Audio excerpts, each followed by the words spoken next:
Monday, late afternoon at the Madingo Golf Club in the Jungle Room.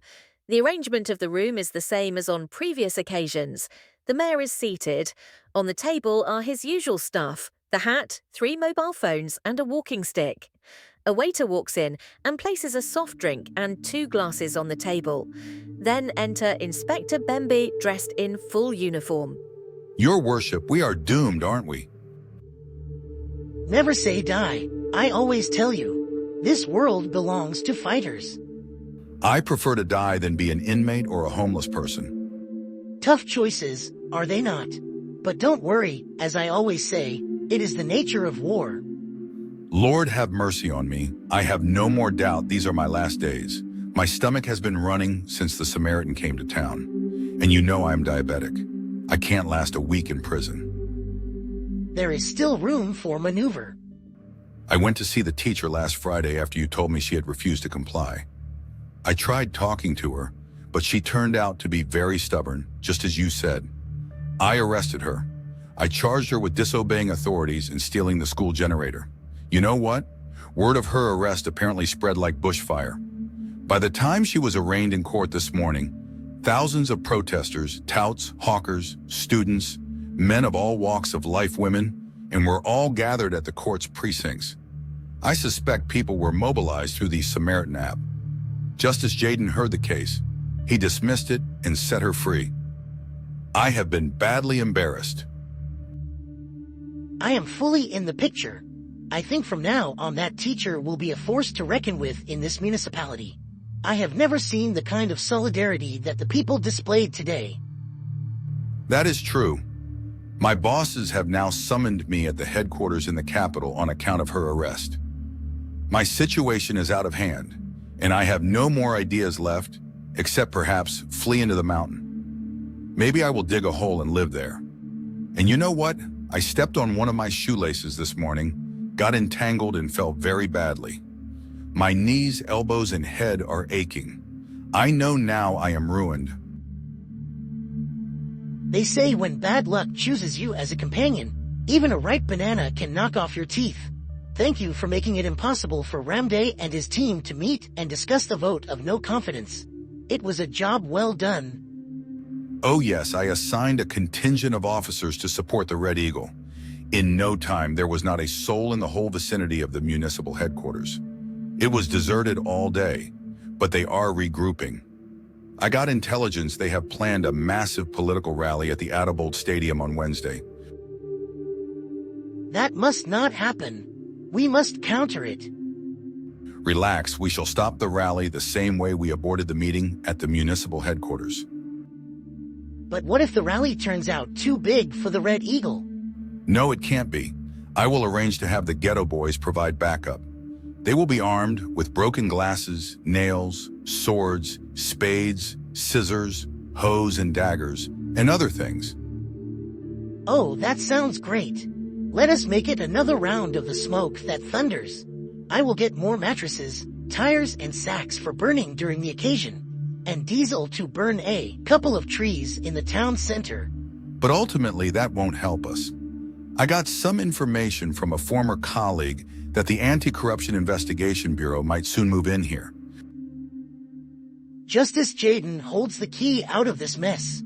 I talked to him about convicting Ramde and company. He was adamant. I called him again today and requested him for a meeting. He should be here any time now. We have no choice but to get him on our side. I intend to exploit the grain scandal to make him play ball. Shh! Did I hear some footsteps? It must be him. The door swings open. Enter Justice Ian Jaden.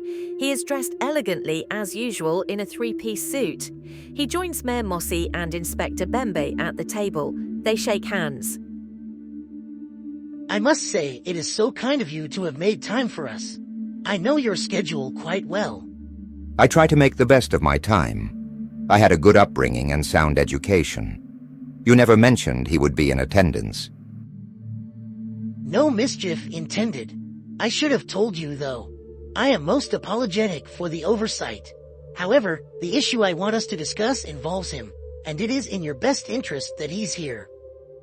In my best interest? Yes, in your best interest. Which interest? Let me first of all clear the air. We have not taken offense over your ruling as regards the teacher. Convicting her would have been a costly miscalculation, or so I now think. We are thorough in our work. And as I have repeatedly stated, the nature of our profession requires careful reflection on all possible dimensions of a matter.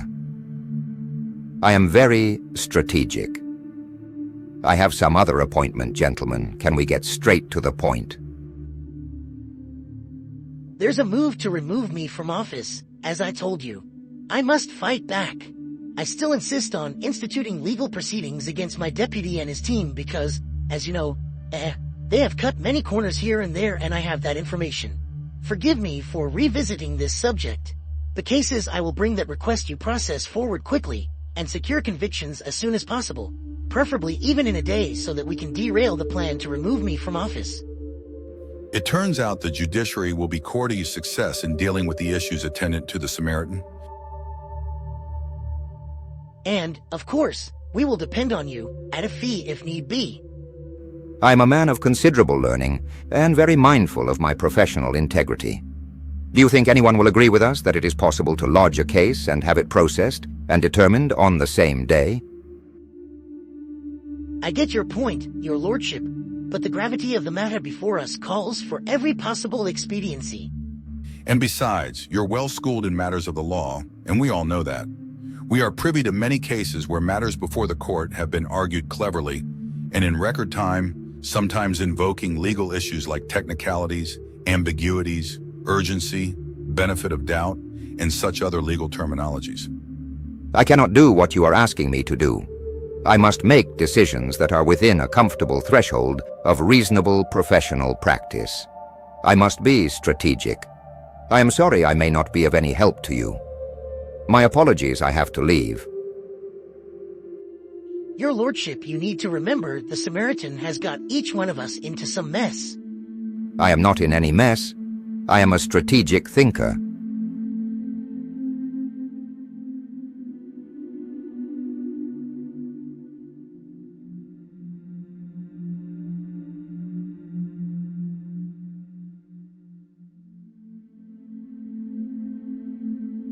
I don't know anything about Prime Orchard Farm. But are you not listed as one of the owners? Are you not a shareholder, together with Ivy, your long-standing mistress? Oh, well, yes. I remember. I got some shares there, but I am not involved in the actual activities of the farm. I have never been there. I don't know what happens there. Well, the truth is I can't take the bullet for believe you know that is unfair. I have no choice but to order Inspector Bembe to take action. Inspector Bembe, I am now giving you instructions. Secure the cages on the Prime Orchard Farm and arrest the owners and the manager of the farm. Yes, your worship. I will send officers immediately after this meeting. What are you people trying to do? Intimidate me? We are talking about rats and other rodents. Is that intimidation? I'm very sorry, gentlemen. I cannot be blackmailed. Take note of this. I am now recording my testimony. Sometime last year, he sent his mistress, Ivy, to me. She wanted to be awarded a contract for killing rats and other rodents that were ravaging rice and corn farms in a municipality. I told her the municipality had such problem and closed the matter. I am recording this testimony very, very carefully. Several weeks later, I got reports that there was an invasion of rodents that were wreaking havoc in the rice and corn farms. Before I could even act, Ivy came back with the same request. He's a senior officer, so I decided to help his lady. We gave her the contract. She was going to eliminate the menace using pesticides and cats through a company known as Vertebrate Pest Control, which, we have now established, is registered as a subsidiary of Prime Orchard Limited. So is it Ivy or I that you gave the contract? You will tell us the difference. Meanwhile, I am noting down these details very neatly and carefully. But members of the municipal council rejected the contract and insisted on competitive bidding. He advised his mistress to go to court on grounds the company had already made costly commitments and procurement. The matter was brought before him. He ruled that given the urgency to safeguard the grains, the idea of single sourcing was permissible in the public interest. Oh, I seem to remember this story. Is it the ruling in which he also emphasized that the cereals were being voraciously consumed at an alarming rate by very bad-tempered rodents that had an attitude? That is nonsense. I am too strategic to make such— Exactly, that is the ruling. So Ivy got the contract, but the gist of the whole matter is that they were rearing rats in Prime Orchard Farm and then letting them loose into the farms. Then they would kill some of them, parade them for the people to see, bury them, and then introduce more rats and so on. The whole idea was to undermine domestic production in order to increase demand for imported grains. Prime Orchard is one of the largest corn importers in our municipality. I wonder why this story has not found its way to the Samaritan. It is trending on the Samaritan as we speak, and it is narrated in a most exquisite manner. In the Samaritan? You must be behind it. Please continue. I don't want to miss a single detail. I want to file a watertight case. The opposition chief, Mr. Bastio, together with my deputy, Honorable Ramday, got to know about it. They threatened to expose what they called the Rodentgate affair. Ivy gave them dollars. To make sure they will never speak, she also made them shareholders of Prime Orchard Limited, so they were roped into the deal and kept mum. My goodness, I can't believe this. A whole judge in this kind of scandal? At some point, the Prime Orchard Farm was sued for being the source of the rodents. Strangely, the matter landed on Justice Jaden's desk. In a complicated ruling, full of references to invasions of locusts narrated in the good book, he held that the occurrence of pests was a natural phenomenon and could not be blamed on a particular farm. And he maintains he didn't know what was happening on the farm? I can most solemnly swear that I didn't. At length, the rats and other rodents that were introduced started to breed. You know how fast they breed. So we eventually landed into a huge problem. Sadly, they also found their way into grain stores. We have countless rodents in the granaries today. I think they are more than the grains now. That's a very crucial detail. I will put it this way. As a consequence of the actions of the accused and company, we now have more rodents than grains in the municipality.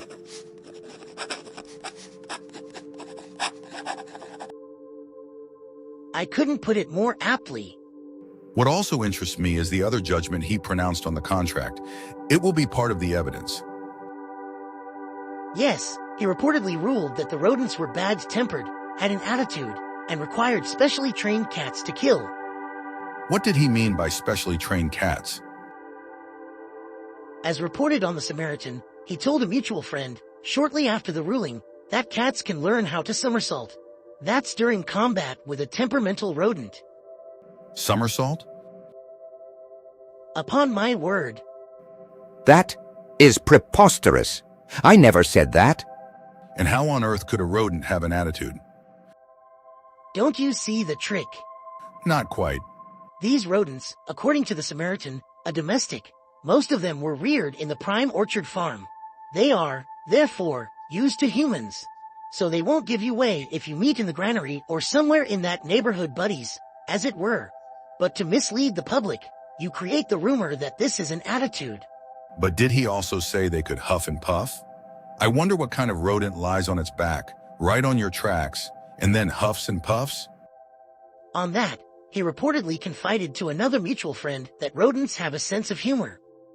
Cut the crap. How on earth can I say that? Incredible. I can almost laugh my lungs out. But tell me, did they introduce those specially trained cats? Yes, they did. But they eventually became wild. They're such huge, hairy brutes. There is nothing like them on Earth. No one has any idea who gave birth to them and why. And, you know, they are the type that can't eat rodents. They prefer chicken. That is street gossip. Don't and you think this is the worst evil a judge can ever do? I don't think so. Actually, compared to the other things he does in court, introducing rodents in the farms was an act of great benevolence. Oh, this can't wait. I have to rush to the police station.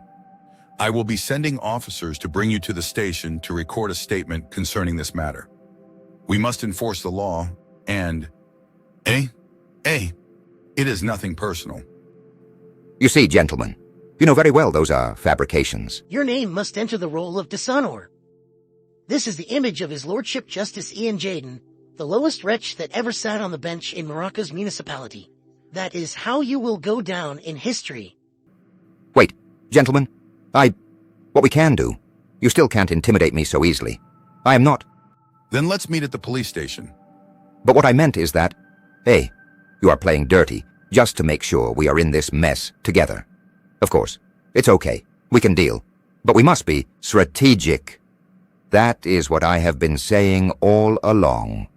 Your worship, sir, shall we give him a chance? Well, I can only do that under one condition, that I will convict Mr. Bastio and my deputy, Honorable Ramday, for their involvement in the grain scandal.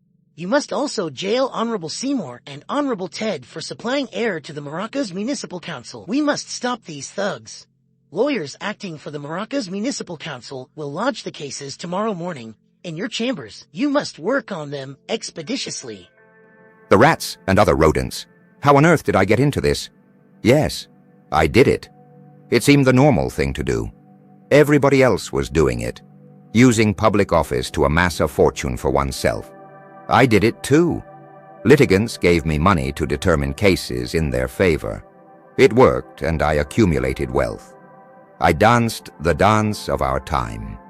I looked forward to retiring soon to enjoy the fruits of my labor. Look now what it has turned out to be. I am like the foolish rich man in the good book, who also prepared to retire and enjoy his wealth only for the Maker to tell him, "You fool."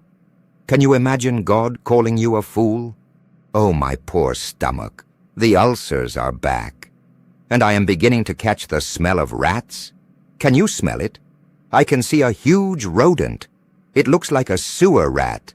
It looks vicious. It is baring its teeth. It is coming for me. Can you see it? Oh, is this the end? Justice Jaden screams as he runs away.